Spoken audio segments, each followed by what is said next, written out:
This evening on Nationwide, we celebrate Irish people who've refused to allow adversity stand in their way as they live life to the full. We meet award winners who've contributed significantly to society despite hearing difficulties. We hear the story of triumph over disaster for one Dublin man and the efforts of a girl from Achill Island to make her dream a reality.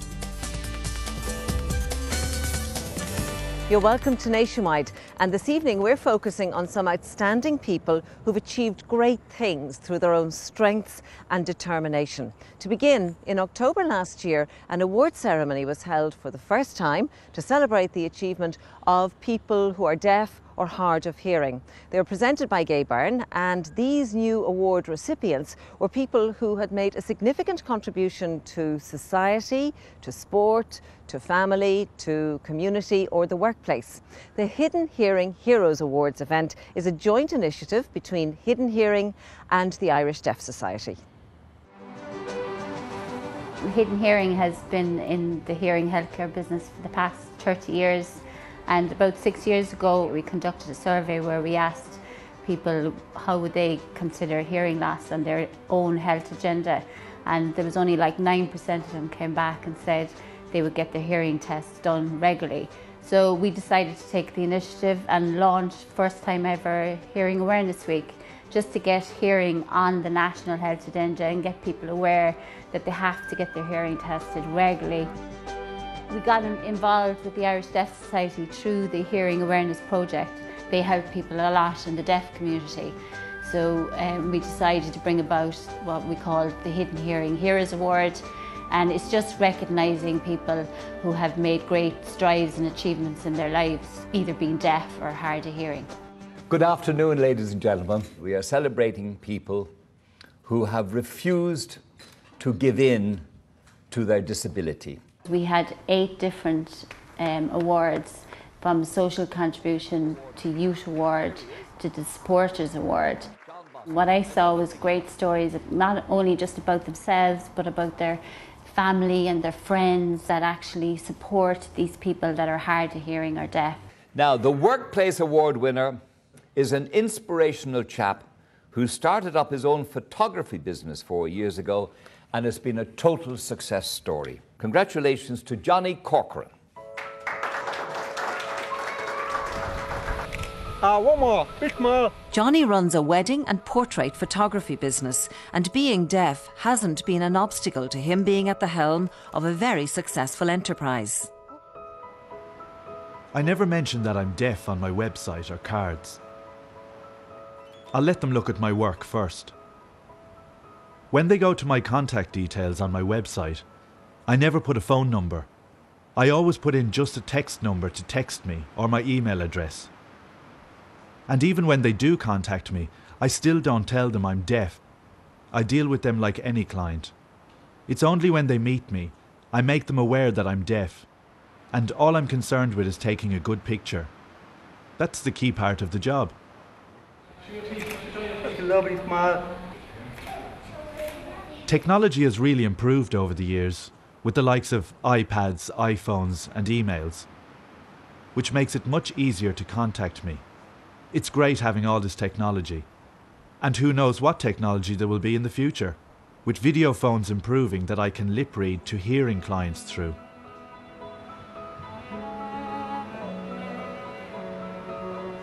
The awards was a big surprise and has encouraged me to improve myself and to keep my business going. Without this award, I probably would have just remained the same, I suppose. But by winning, it has really motivated me to roll up my sleeves and say, right Johnny, it's time to do some more work. So yes, the award means a great deal to me and has become such an important part of my life now.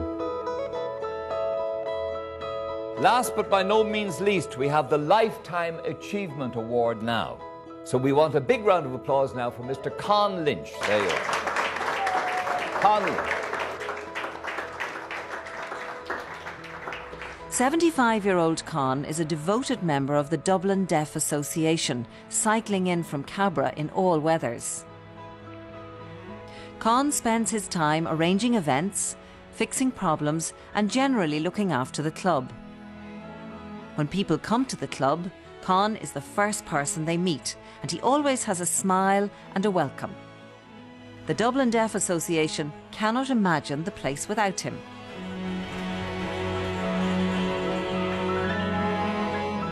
We're in the lounge room, and this is where the social club takes place, such as playing cards, dominoes, quizzes, and different things like that.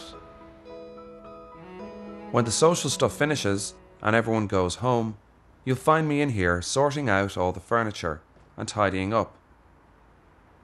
Even lining all the chairs up, like this, to ensure everything is in its proper place, and make sure everything is nice and tidy. I'll also clean and empty the tables of cups and saucers and put them away in the canteen.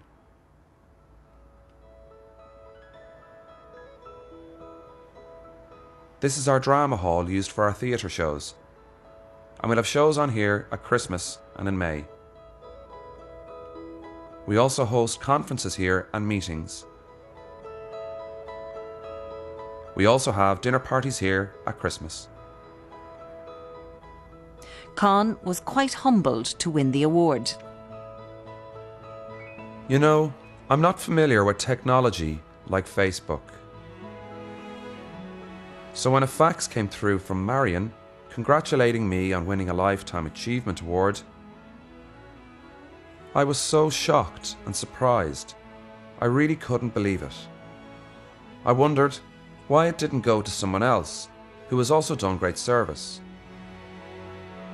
But I was picked, and I thought that was so nice.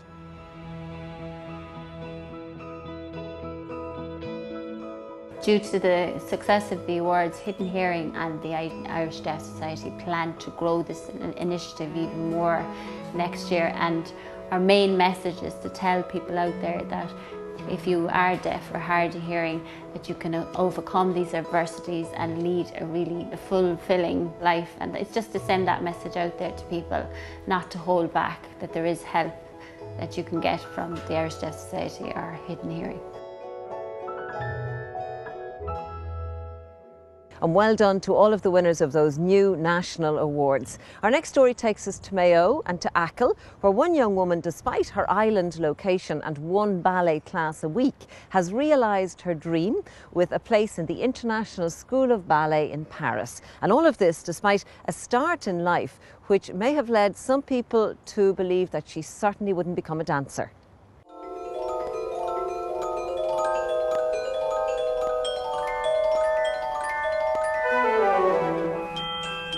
Well, it was very evident from the very, very start that she had something. She had something that she stood out of the crowd straight away.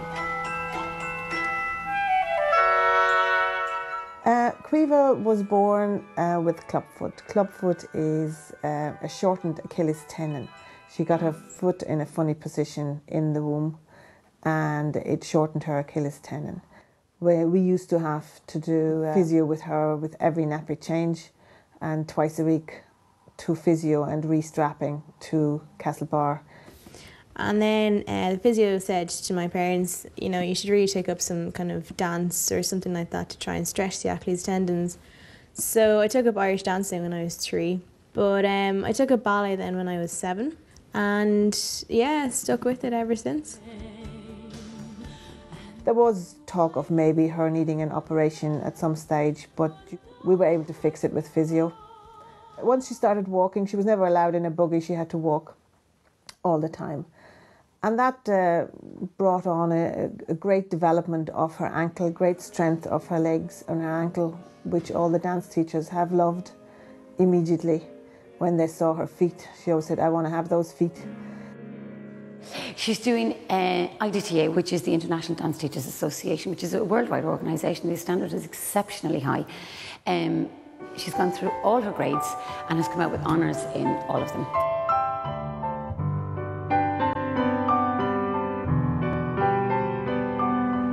Now lift, lift, lift, lift, lift, hold. Lovely, good girl.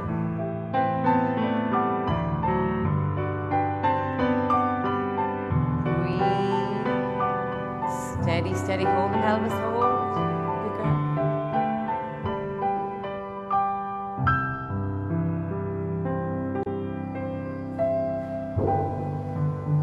Outside, back leg, back leg. Yeah, well, somebody of that calibre should be training maybe 3 to 4 classes a week and maybe a 2-hour class. But she's only getting 1 hour, so a lot of the time I have to hand her the CD and syllabus and say, right, Criva, this, you need to work on this, you need to work on this. And she'll come back the next week and it will have been worked on, you know. So she puts in an awful lot of work at home. After school, Criva comes here to Blackfield. We have a good wooden floor here, and she comes into the shop. We clear the tables away, and she does her training. I do bits and pieces of work that I have to do. Hi. Hi, how are you? How's your day? Good. Well, if I was in Dublin, I would be probably training about 4 or 5 nights a week. Here, I only get one 45-minute class, which is quite tough. So it means I have to do a lot of work on my own at home, which takes a bit of motivation. The drive alone, she comes 50 miles, an hour's drive to a class. Her mum has done it every week. Hail, rain, snow. And she's done it religiously without complaining. She's there, as I said, Criva's never missed a class. And that's drive and that's determination. Una has been amazing. We couldn't have been luckier with Una. She is a very intuitive person. Yeah, it has just brought her on, let her develop in her own time. Una very much believes in children developing in their own time, and she has let her do that and pushed her when it was time to push her, and laid off when it was time to just let her develop. I mean, we understand each other really well, and I'm able to take her instructions on board and just realise that I have to do it. And she's not afraid to, you know, throw stuff at me because she knows I can pick it up really quickly. And yeah, we have a great relationship, and she's like a second mammy to me at this stage. So yeah, she's great. Out of the legs, really strong core, and dance. I want to see the eye line up, don't look down. Because I was born a clubfoot, I had physio from when I was really, really young. So I have very, very high arches, and as a result I go through a ridiculous amount of shoes, you know, every time I train, and they can't be reused because the wings have gone really, really soft. And the wings are the part that hold your whole body, your metatarsals, and they hold your metatarsals right here, so the weight of your body is supported. So once that's gone, that's bye-bye shoes. And was it last year? Yeah, she was just turned 17, and it was the first time that she really said, Mum, I would like to do this as a career. And I thought, well, you know, she needs to have a taste of what ballet life is like. So she went for 4 weeks to Paris to train with the American School of Dance in Paris to see what really ballet life was like.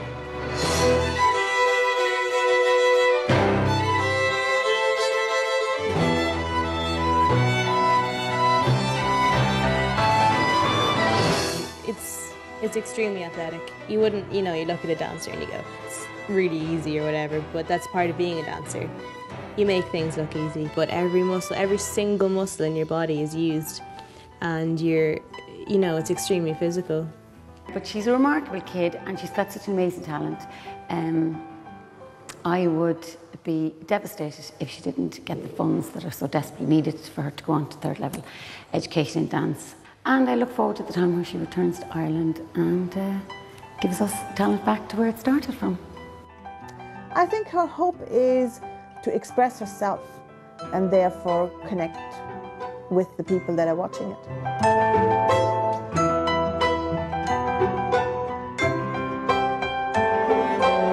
And when you're a dancer, you're always trying to do different things. You're always putting different steps together, and you're, you know, trying them with different music, and you build up experience and you build up an idea of what works for you as a dancer. I've been through a whole pile of auditions this year and ended up with a place in the school in Paris, and I'm super excited to be going there. So.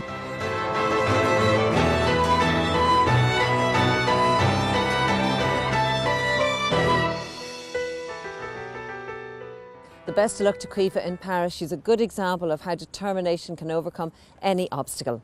And now to Dublin and the story of a person who faced a major disaster in life, one that threatened the end of many of the things that he lived for. However, this story does not end with disaster. Rather, as Alistair Jackson found out, it's a story of triumph over adversity.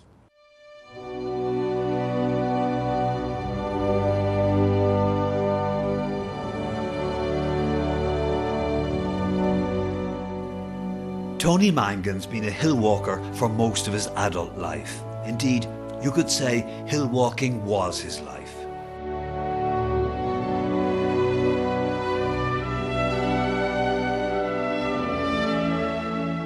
The scenery and exercising in the company of friends brought him joy.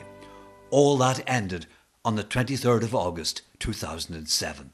It was a pure shock. It was going to tear my life asunder, basically. That everything was going to be more difficult. I was going to lose my main hobby, which was hill walking.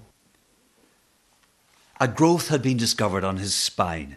An operation was an imperative, and he had it on that August day.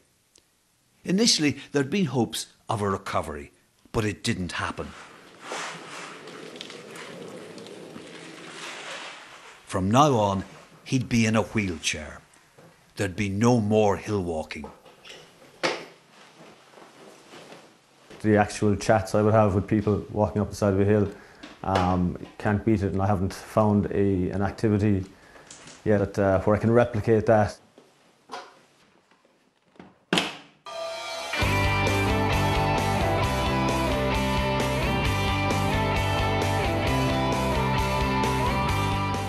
But when it comes to activities, anything he can try, he will.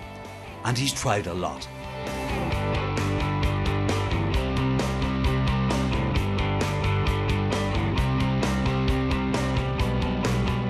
I would say the hardest part of the first year was boredom, not doing anything active.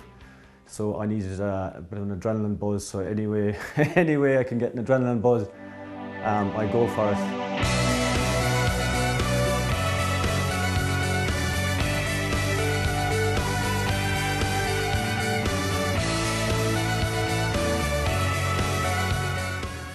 Before his operation, he hadn't bothered much with gyms. Now he's a regular. Do you feel okay? Does the weight feel okay? Yeah, weight's fine, yeah. Is it challenging enough for you? Yeah. Because you always can go heavier. Is it challenging enough? I go up one more, yeah. Okay, good stuff. And in the gym, as in sport, he pushes himself. Just one more. Let's exhale, pull. Exhale and relax down. Brilliant, well done.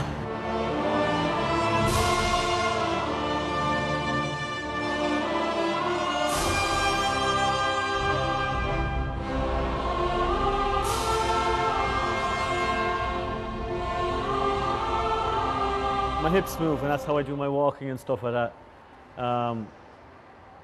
This leg here is freer for doing this part, whereas my right foot can rise a little bit more when I'm walking, whereas the left one doesn't at all. Just both legs different, you know. It's mainly circulation and that he needs to work on. You know, he needs to keep moving his legs as much as he can. So that's why we get him to do this exercise as well, just to get the blood flow down into the leg.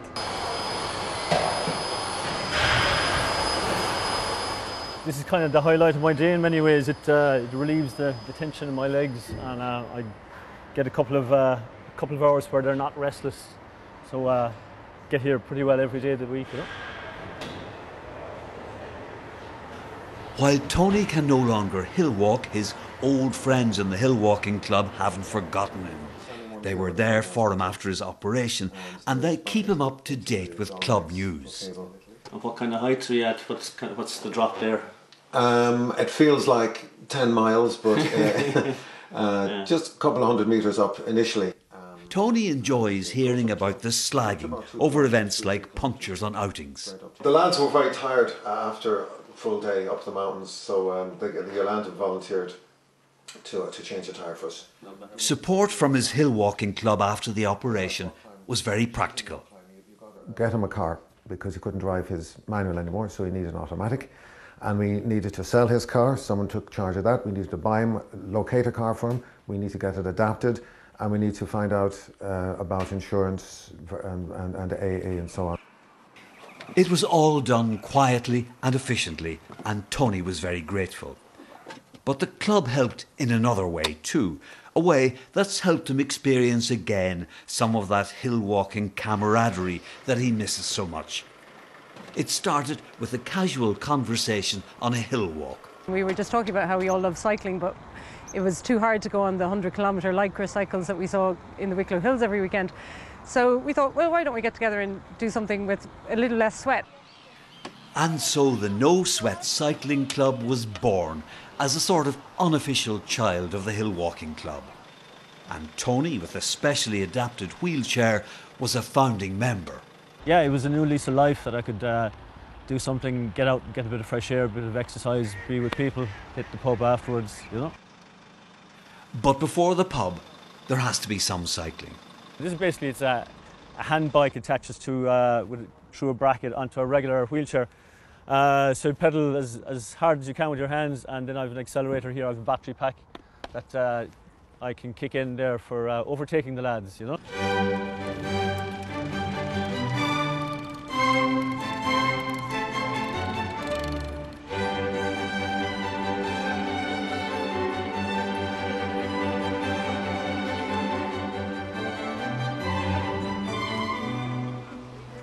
The club organises short cycles like this, but there are much longer ones too, as Imelda Kelly discovered. Tony had recruited her. He called it the No Sweat Club, which was a bit of an enticement because I work out quite hard in the gym, so I was looking for a no sweat club, but it's not really no sweating at all. So, above anything else, Tony values his friends, and they value him. The way he addresses life and how he approaches things and his positivity is absolutely inspirational, and he's a good guy to have as a friend. Tony Mangan's still with his old employer, who made whatever alterations were needed to keep him. He's weathered a lot of change, and now he's passing on the coping skills he's learned to others facing the same thing, through a mentoring programme organised by the Greater Dublin Independent Living Group. It's nice to, having struggled to, I would say, move back into my house or go back to work or whatever like that, to be able to give people a little bit of advice or someone that they can look at and they can pick out the parts that might work for them, rather than reinventing the wheel. Tony shops here because there are clip-on shopping trolleys.